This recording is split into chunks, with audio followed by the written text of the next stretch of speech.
24 जनवरी से मैं नवीनगर विधानसभा में लगातार लोगों की भ्रमण कर रही हूँ। प्रशांत की बात को घर घर तक पहुँचाने की काम की हूँ। हाथ जोड़ के लोगों को कहेंगे कि नशा करना गलत है।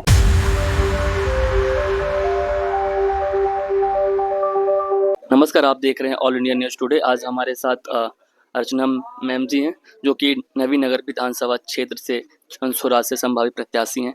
आइए मैम से बात करते हैं कि नवीनगर विधानसभा क्षेत्र में कई पंचायतों में घूम चुकी हैं, क्या लोगों की राय है और लोगों के क्या विचार हैं, आइए जानते हैं मैम के माध्यम से। और चुनाव को लेकर के कैसी तैयारी चल रही है, चुनाव बहुत जल्दी होने वाला है। नमस्कार मैम। नमस्कार, सबसे पहले आपका धन्यवाद। मैं जब जन सुराज पार्टी से जुड़ी, प्रशांत के बातों से जब पूरी तरह से अवगत हो गई, राजनीति करना इच्छा था, लेकिन जिस तरह का राजनीति बिहार में हो रहा था, उस राजनीति के तहत मैं अपने आप को उसमें सहज महसूस नहीं कर पाती थी। जी। आपके मन में ये कभी था कि अगर जन सुराज आई है तो आप चुनाव लड़ने जा रही हैं, अगर जन सुराज नहीं भी आती तो क्या आप अपने क्षेत्र के लिए, अपने विधानसभा के लिए क्या किसी पार्टी से निर्दलीय चुनाव लड़ती हैं आप? नहीं, अभी फिलहाल नहीं। जब जन सुराज प्रशांत जी जब पदयात्रा कर रहे थे तो मैं उन्हें हर जगह सुनती थी। फिर सुनते सुनते मेरे अंदर से इच्छा हुई कि ये एक व्यक्ति जो बिहार की जो जरूरत बना हुआ है, इसको कंधा देना चाहिए। हम भी जब राजनीति किए हैं, हम लोकसभा भी चुनाव लड़े थे, विधानसभा भी लड़े हैं, प्रमुख रहे हैं 2-2 बार। तो मेरी इच्छा थी कि मैं इनसे मिलूं, और मैं जब इनसे मिली, मैं इनकी बातों से अवगत हुई और मैंने कहा कि मैं भी आपके साथ लगकर बिहार बदलना चाहती हूँ।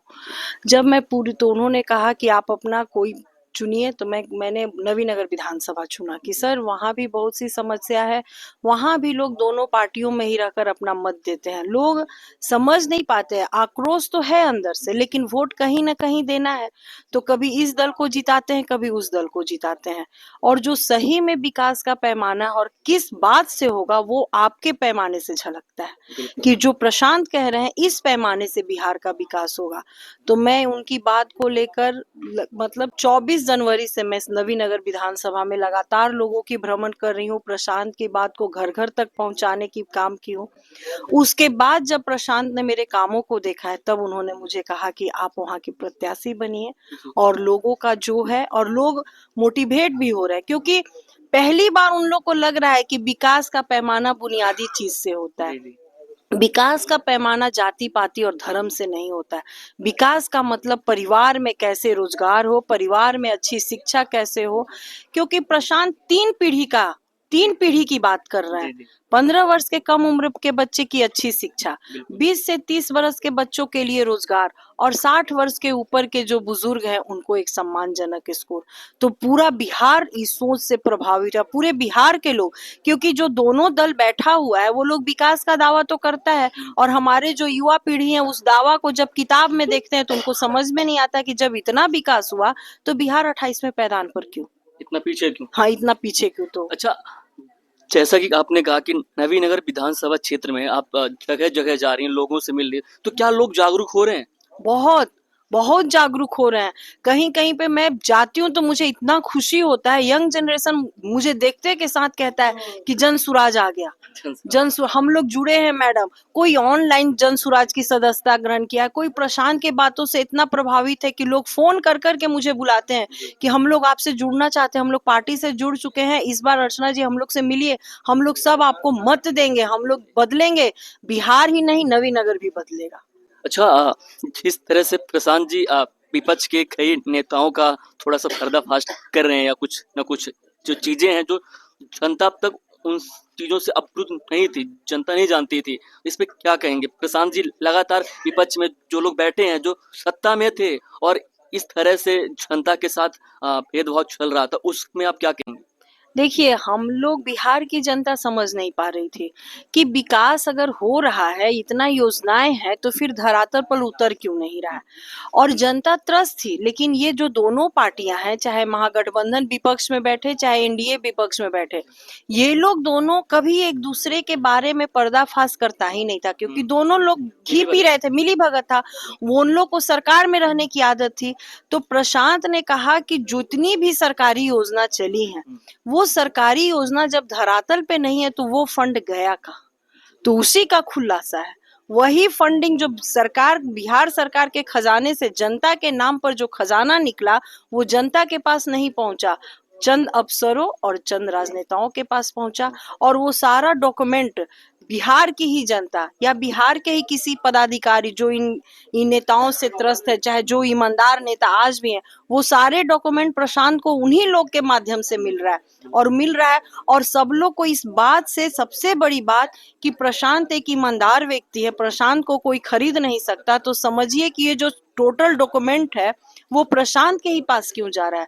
क्योंकि एनडीए के नेता हमेशा लालू जी को चारा चोर और जंगल राज की बात कहते थे, लेकिन वो डॉक्यूमेंट बिहार की जनता ने किस पे विश्वास करके दिया? प्रशांत के बातों पर विश्वास। और प्रशांत उसका खुलासा कर रहे हैं। बिहार के जनता को भी समझ में आ रही कि जिस खजाने को मैंने उसे संभाल के रखने के लिए दिया था, अपने लिए दिया था, वो मेरे लिए नहीं खर्च किया, अपने लिए खर्च करके करोड़ों की, अरबों की संपत्ति बना ली। बिल्कुल। अच्छा, नवीन नगर विधानसभा क्षेत्र से आप संभावित प्रत्याशी हैं, तो आप नवीन नगर में एक जो पंचायत है, जो लोग हैं, आप उनका विश्वास किस तरीके से जीतेंगे? कि आप पे नवीन नगर के जितने भी लोग हैं वो आप पे किस चीज को लेकर के आप पे विश्वास करें कि आपको जिताना चाहिए? देखिए, पूरे बिहार में जिस तरह का बदलाव कर रहा है, सबसे पहले तो वो लोग हमारे प्रशांत पे भरोसा कर रहे हैं। प्रशांत की भरोसा, और प्रशांत ने एक बात कही है कि मेरा प्रत्याशी अगर गलत हो तो आप उसको भी वोट मत दीजिएगा। वो डायरेक्ट कहते हैं बिहार जीतना चाहिए, प्रत्याशी जीते या ना जीते जन सुराज का। और जहां तक मैंने राजनीति बहुत ही ईमानदारी से की है, मैंने हर समाज को, जब मैं 10 साल ब्लॉक प्रमुख रही हूँ, मैंने कभी भी किसी समाज के साथ ना अनदेखी की है, ना उनके साथ कभी खिलवाड़ किया है। जो भी मेरे पास योजनाएं रही है, मैंने उसे पूरी तरह से धरातल पर उतारा, जिसकी वजह से मुझे 2013 में राष्ट्रपति पुरस्कार भी मिला था अच्छे काम के लिए। तो वो जनता को भरोसा है कि अगर मेरे पास लोगों का भरोसा आता है और वो विश्वास है, क्योंकि नवीनगर विधानसभा में ही एक ब्लॉक बारून है, मैंने वहां ही अपना कार्य करके दिखाया है। 2010 में जब मैं यहाँ से चुनाव लड़ रही थी तो लोगों का रुझान बहुत था, लेकिन एक उन्माद जो इन लोग भरना चाहते हैं, वो उन्माद करके लोगों ने वोट दोनों पार्टियों को दे दिया। और मेरा जो लीडर था यहाँ का था भी नहीं। पहली बार बिहार का लीडर बिहार में काम कर रहा है और वो मेरे साथ खड़ा है। एक तो मैंने जो विकास बारून ब्लॉक में किया है वो वहाँ के लोग भली भांति परिचित है, और नवीनगर दूसरा ब्लॉक है, तो यानी कहीं ना कहीं लोग एक दूसरे को जानते हैं। तो अर्चना चंद्र को भी जानते हैं कि अर्चना चंद्र धरातल पर कैसे काम करती है। और जब प्रशांत ने मुझ पर इतनी बड़ी जिम्मेवारी दी है, तो मैं प्रशांत के ताकत के साथ साथ अपने ताकत के साथ मिलकर जब नवीनगर के लोगों के बीच जा रही हूँ, तो रुझान आ रहा है, लोगों का पूरा उम्मीद जग रहा है कि बिहार ही नहीं नवीनगर भी बदलेगा। उनका कहना है कि हम हाथ जोड़ के लोगों को कहेंगे कि नशा करना गलत है, लेकिन कानून बनाकर जनता का दोहन करना ये गलत है। जो नीतीश ने की, नीतीश ने शराब बंदी की, लेकिन शराब बंद करके जनता को शराब भी पिलाया और फिर उनका दोहन भी किया। अच्छा, अपने क्षेत्र में आप जो पंचायत है, अगर आप विधायक बनती हैं, अपने क्षेत्र में काम करती हैं, तो आप किस तरीके से काम करेंगे? आपके क्षेत्र की, आपके विधानसभा की पहले 3 कौन सी प्राथमिकताएं होंगी कि आप उनमें सबसे विशेष तौर पे काम करेंगी नवीन नगर विधानसभा के लिए?